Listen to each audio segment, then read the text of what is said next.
Okay, so welcome everyone to this screencast lecture series on globalization. Now remember, we're going to keep with this theme of the good, the bad, and the ugly of globalization. To recap, what is globalization? So we've got this definition right out of the AP Human Geography book, The Cultural Landscape. And globalization is actions or processes that involve the entire world and result in making something worldwide in scope. So the key word there is something. We're talking about many different things and how we involve the entire planet and just about everyone on it in certain things. So what things could those be?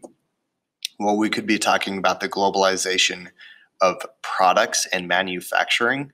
So, how we involve the entire world in the making of things. We could be talking about economies and finance. So, how we involve the entire world with the exchange of money.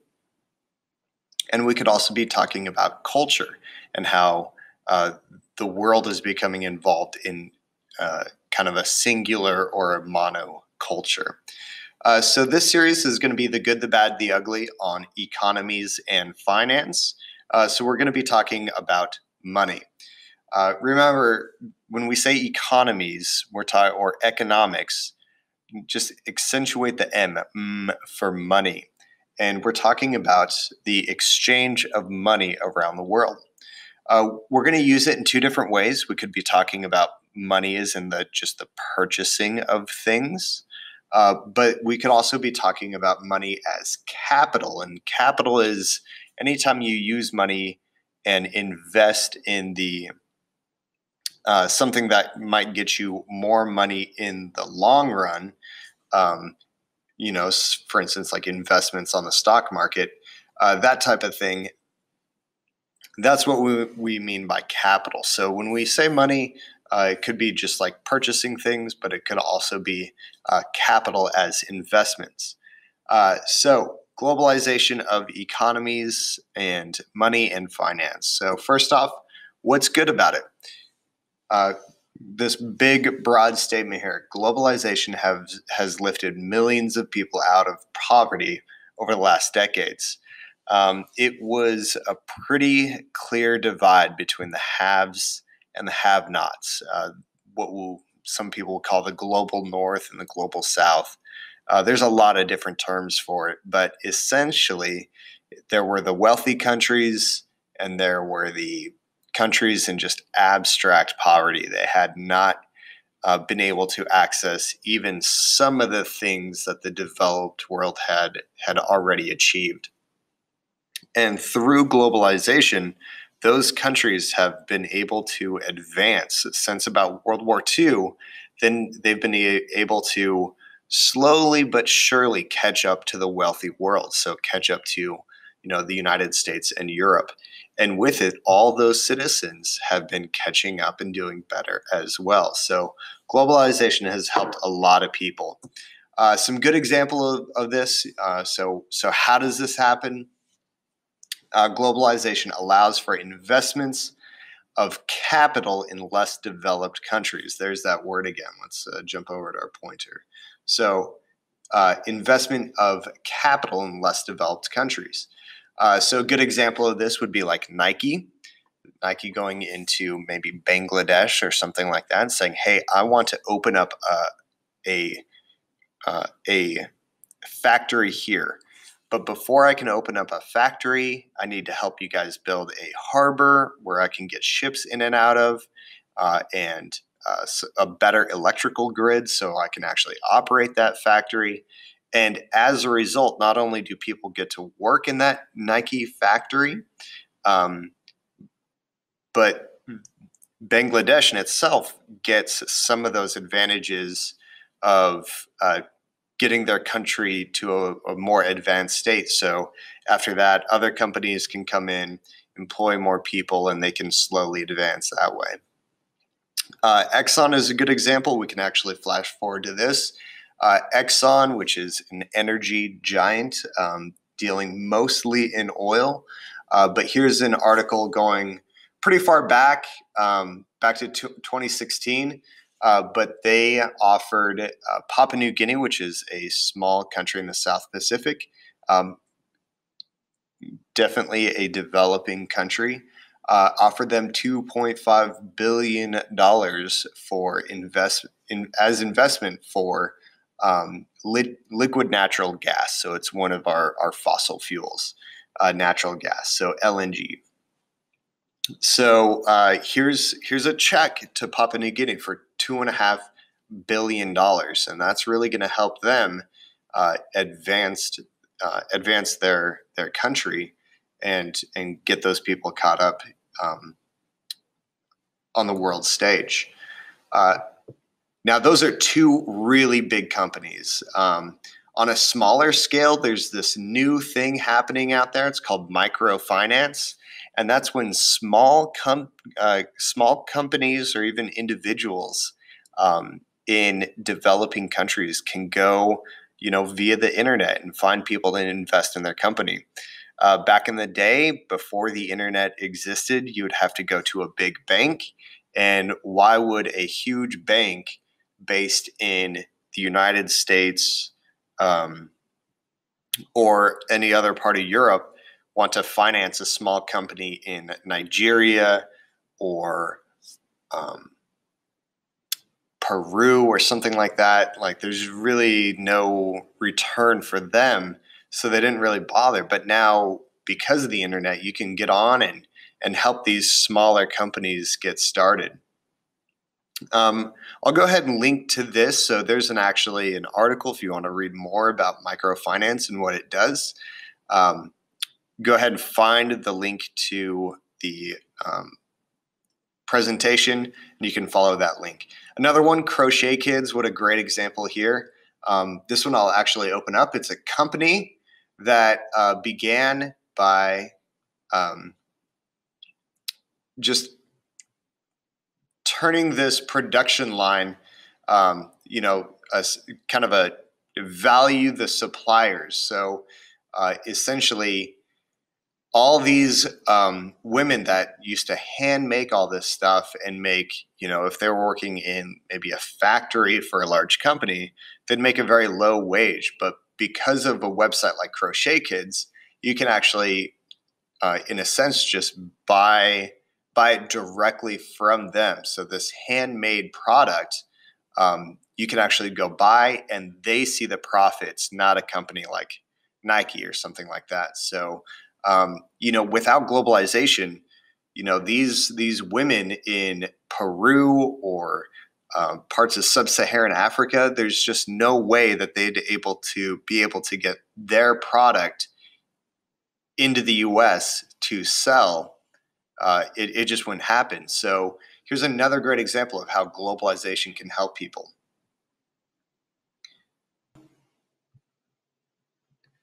Okay, so if that's the case, Mr. Riley, how can there be anything bad about globalization? Something that has helped so many millions of people get out of poverty. How is it possible that there's anything bad about it? And one of the drawbacks of globalization is something that can be summarized in one word, maybe two different words that essentially mean the same thing. And that's offshoring / outsourcing. You can hear it two different ways, but in a sense, that is when jobs that used to exist in more developed countries, when those companies take those jobs and send them to Bangladesh or Mexico or India or anywhere else, because they can hire someone to do it for cheaper over there.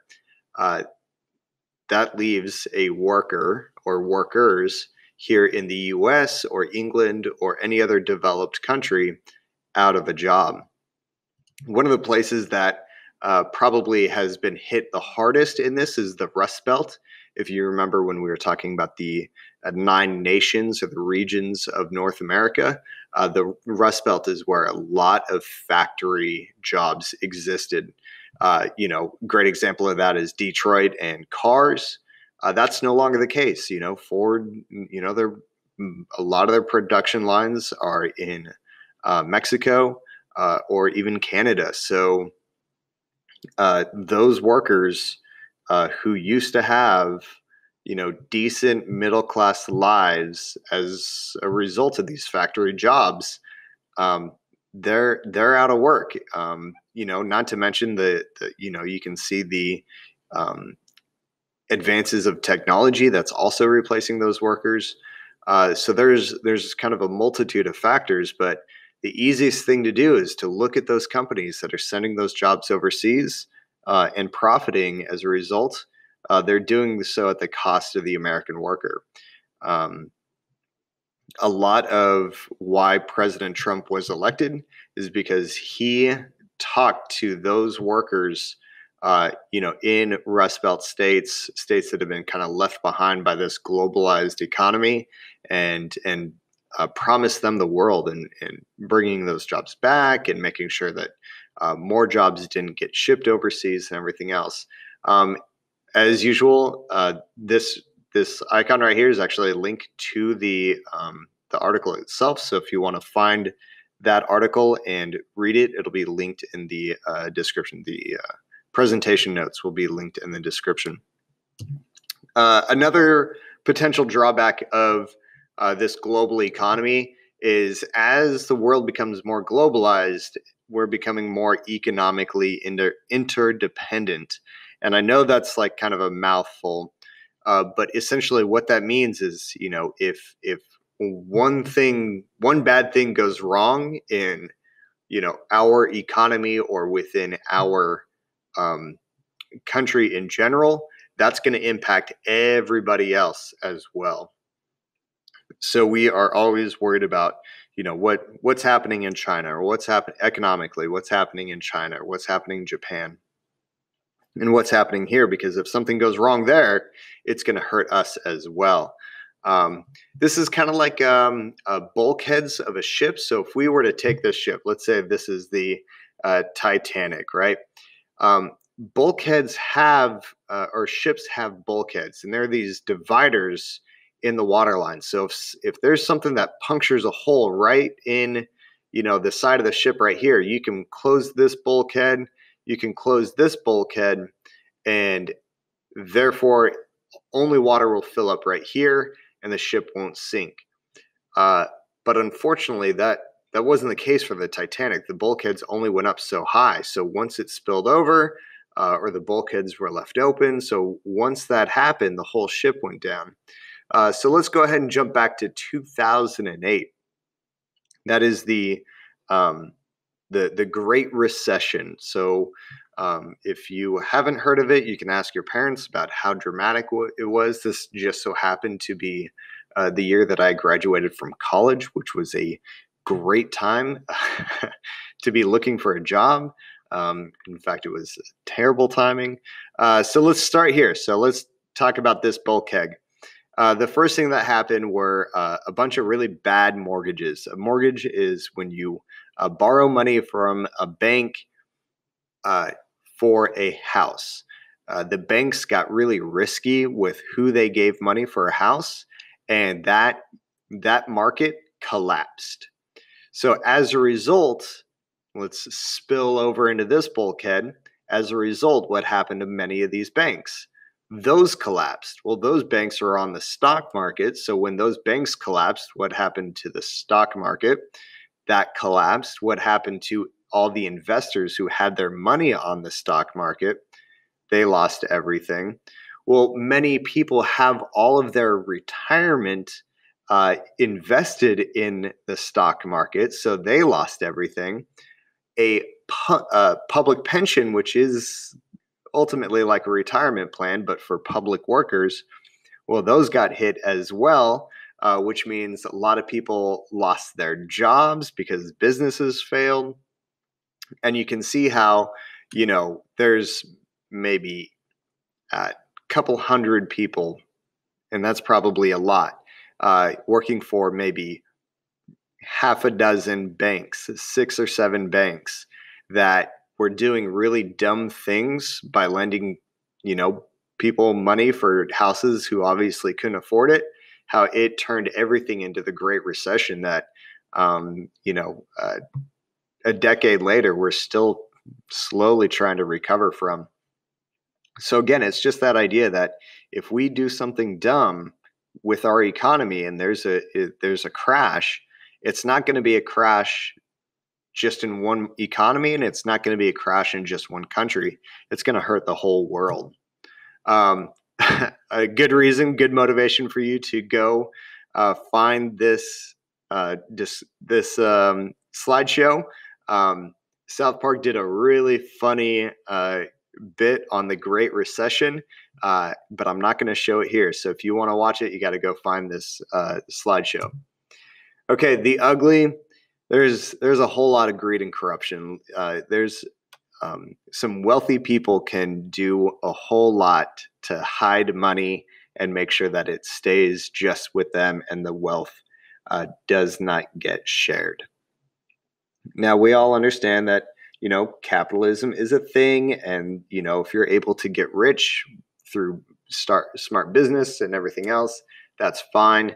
But when we start talking about, greed and corruption, establishing tax havens, just a few years ago, maybe a year and a half ago, it was leaked that a lot of, government officials as well as wealthy businessmen were hiding a whole lot of money in Panama. It's kind of what we would call money laundering, where they can take their profits, ship them over, not literally ship them, but take those money, the money that they make, send it over to a bank account in Panama. They hide it in Panama for a while, bring it back tax-free. And while nobody likes paying taxes, that's essentially how governments function and provide services. So these wealthy people that are, sending their money overseas so that they can, avoid paying taxes. Well, that's hurting, we're talking the very wealthy people. That's hurting the middle class. That's hurting the people that need those government services. And they're essentially just they're copping out on their end of the bill. The middle class pays taxes, so should the wealthy. Again, here's another video that you can go watch. This is on a tax haven. I believe this one's set in Switzerland, so you can go see what Switzerland is doing to help the wealthy hide their money from governments that are trying to collect taxes. Very wealthy men and women, as well as companies altogether, hide a whole lot of money overseas so that they never have to pay taxes. And it's a bit of an outrage. And, it's in the news all the time of, banks trying to, essentially scam the system so that they can, manipulate everything, keep money as much as in their pockets as possible. And, Wells Fargo just got busted for, signing people up for all these services that they never agreed to so they could charge them more. It's just watch the news. It seems like every other month or so there's a new scandal in these banks trying to scam the system a little bit. Here even more. So anyway, and then the last slide. So the ugly part of it, the world's 8 richest men are now wealthy as half of the world's population. So if you take, a few billion people and add up all their money, there are 8 men that are still richer than all of that. And again, I don't think that's necessarily a fair system.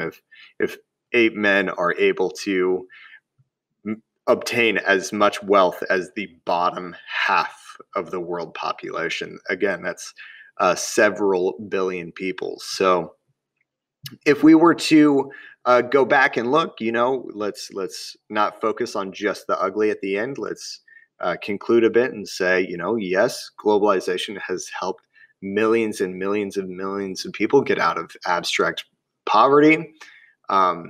There are still some things that we need to fix about it, make sure that it's a fair system for everybody, and make sure that, we're not getting scammed by the very wealthy. And that's kind of what we should probably take away as well. It's not all bad. We still have to be very cautious to make sure that, we're not getting taken advantage of. Okay, thanks for tuning in. Go find the slideshow. It's linked in the description, so you can watch some of those prior videos, such as this one, and of course, go find that South Park clip because it's a good one. All right, thanks for tuning in.